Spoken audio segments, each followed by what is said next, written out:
Hello and welcome back to the SoonerScoop.com YouTube channel. Eddie Radosevich, George Stoia here from the Cotton Bowl, where Oklahoma did not score a touchdown today. The second time in 3 years that Oklahoma did not score a touchdown against Texas. And that was kind of not really the whole story, but the whole story, what we need to get to is an offense that continues to be inept. It was a really poor performance today. They're dog shit.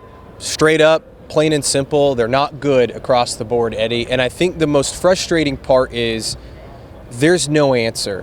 When people say, what's wrong with the offense? That's scary. I don't think it's one thing. I know a lot of people want to say, oh, it's Seth Luttrell. Oh, it's the quarterback. It's the offensive line. It's 5 wide receivers being out, the tight ends, whatever you have it.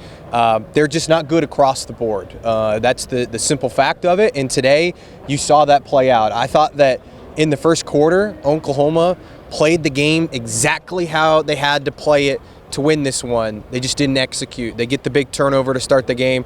Offense doesn't capitalize. They miss the field goal. Tyler Keltner, not even close on that one. Then you go around, you get the ball back, I think about the 50. Sure. And I think they had to punt, or did they kick a field goal there? I don't know. But they didn't score. They came back and kicked the field goal. Kicked the field goal. And you liked some of the things you saw offensively. They came out, they did some different stuff, some different formations, some different play designs, and you liked that. And then it just fell apart in that second quarter. Michael Hawkins turned the ball over. They didn't push the ball down the field. Taylor Tatum turns the ball over. I even go back all the way to second quarter, about 7 minutes left, 8 minutes left. They haven't backed up in the OU end zone, 3rd and 6. Yeah. And I think it was Makari Vickers gets beat over the middle of the field. What is that about?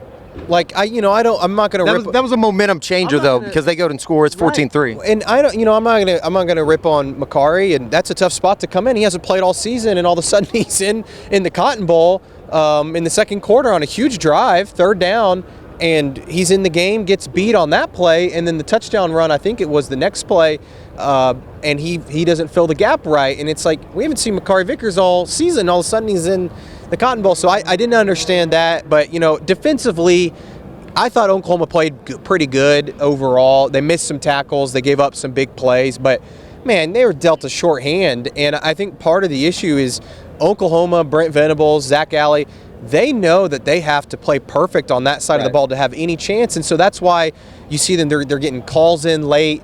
I think that's them thinking they have to get in the most perfect play. I think Laura Rutledge was reporting on the sideline late in the game that Brent Venables was basically saying they have to get a pick 6 or they're not going to score. They're not going to be in this game.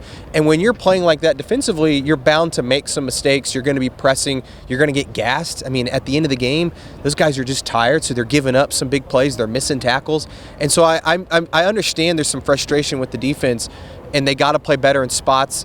But boy, is it hard to play defense when your offense is that piss poor. Sure. And I think that, mentally they've got to be sitting there and to start the game, and they get the big turnover and the offense can't capitalize, and they can't capitalize again and again and again.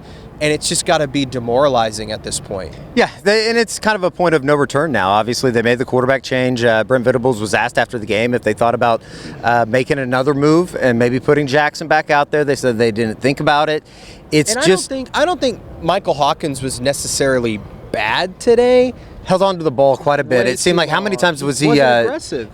Just out of the pocket almost immediately, felt pressure, and then a 2-yard gain or a 3-yard gain. And I don't know how much is that Michael not being aggressive because he's just not an aggressive player. I don't buy that. I think some of it is the talking points are with him. Don't turn the ball over. Don't make the big mistake. But in a game like this, when you fall behind, it's like, what? You're down 21-3. Throw it deep. Like, let it rip. Like, worst case scenario, you throw a pick and you're punting anyways. I mean, what are we doing here? So I just don't understand that part of it. The aggressiveness was just not there, and I don't know if that's, again, Michael Hawkins just holding on to the ball too long. He's not seeing things.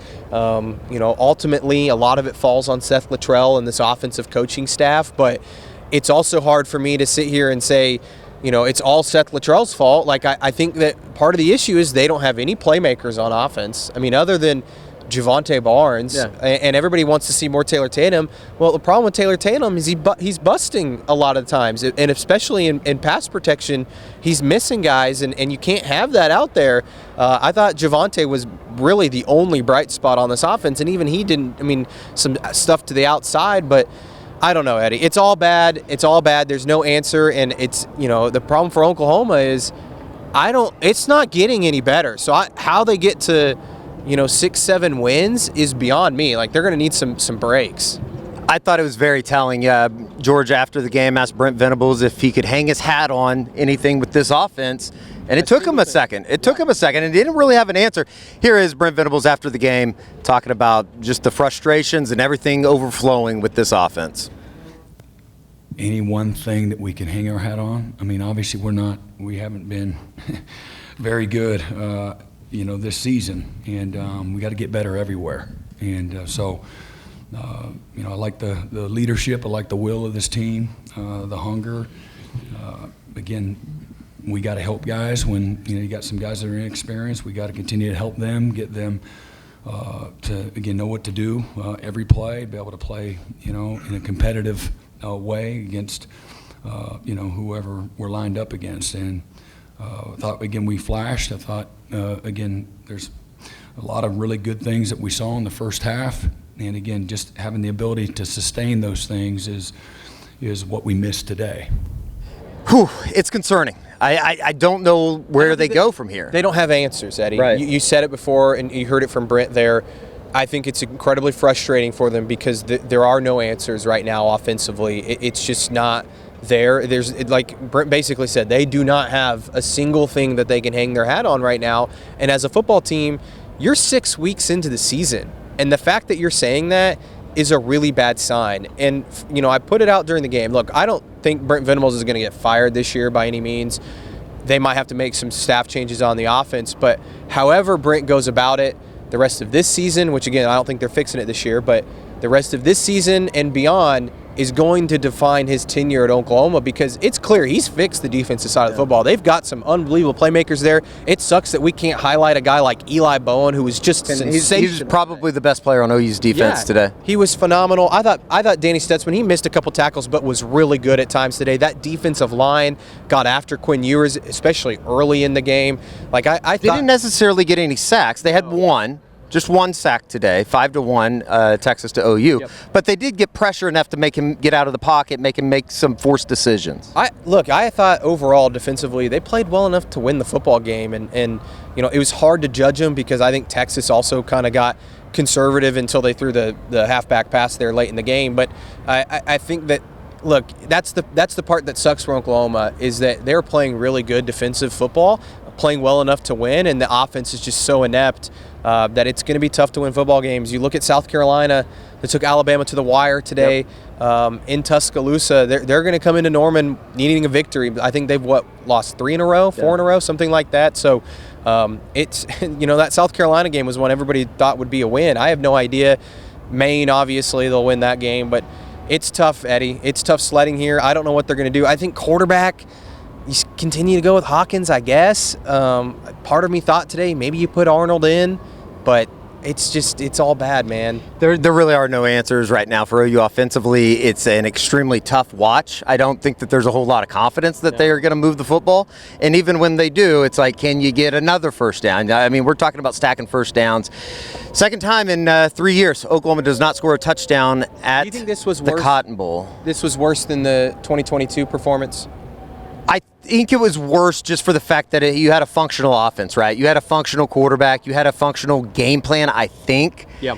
I thought they kind of got their ass whooped up front, too. Yeah. Offensive line-wise, they got after him today. Texas did. Here's part of the issue is the offensive line. I think they made some bad evaluations in the portal, not only on the offensive line, maybe at tight end as well. And it's killing them. I mean, you're right. They got whooped up front a few times. I thought OU ran the ball okay. Pass protection broke down, especially in the second half. I mean, Michael Hawkins was running around for his life. So it's I think it starts there. Well, I don't know where it starts, Eddie. It's so bad right now that it's almost to the point of just scrap everything and start anew. And you obviously can't do that mid-season. Now, 6 games into the season, you're 4-2. There's technically, I guess, a lot to play for still, but it's going to be rough. Yeah, and for Brent, you're now 1-2 in this game, and the 2 losses are horrible. And if not for just a magical run last year down the field, you're staring at 0-3 in this game. So, it's for him. It's going to be crucial to save this season. And by save this season, I mean make a bowl game. Make a bowl game, give some sort of hope, keep this recruiting class together, because I do think it's a good recruiting class. You're going to have to attack the portal, maybe even at the quarterback position. You're probably going to have to maybe hire some new offensive coaches and try and keep this thing together. And then, it's a year 4 make or break it. And I know that's crazy to be talking about that in week 6 of the season, but it is what it is. But that's what we're looking at right now is that this season obviously isn't over. There's a lot still for Oklahoma to play for, but I've already started thinking about what's this thing looking like long term. Yeah, and I think like the big thing right now too is, and it's going to be tough for Oklahoma fans to have to hear this or admit it, Texas is just a better football program right now, top to bottom. Head coach down to probably the last player, the trainer, right? Yeah, they look, they're legitimate. Are they the best team in the country? I don't know. I think they have the right to say it. They've beaten everybody pretty handily so far, and they whooped Oklahoma's butt today, especially in that second and third quarter. It was no contest. So yeah, you're right, and it we talked about it this week. When Texas is good, it puts a hell of a lot more pressure on Oklahoma. These are not the same Texas teams that were rolling into the Cotton Bowl, under Tom Herman, Charlie Strong. Sark's got this thing headed in the right direction, and so you hope from Oklahoma's side that elevates their game. Brent kind of said after the game that it's not alarming, but it is. Yeah. It is alarming, and alarming. Oklahoma has a lot to prove, and this one's going to sting until they get to play this game again next year. No doubt, Oklahoma loses today at the Cotton Bowl. It was an interesting affair, a very struggle type performance, but Oklahoma falls to 4-2 on the season. Back home next weekend against South Carolina. We'll be here all week on the SoonerScoop.com YouTube channel, starting on Monday with a game day rewind as well as the recruiting report. So for George Stoia, I'm Eddie Radosevich. We'll see you right back here on the SoonerScoop.com YouTube channel.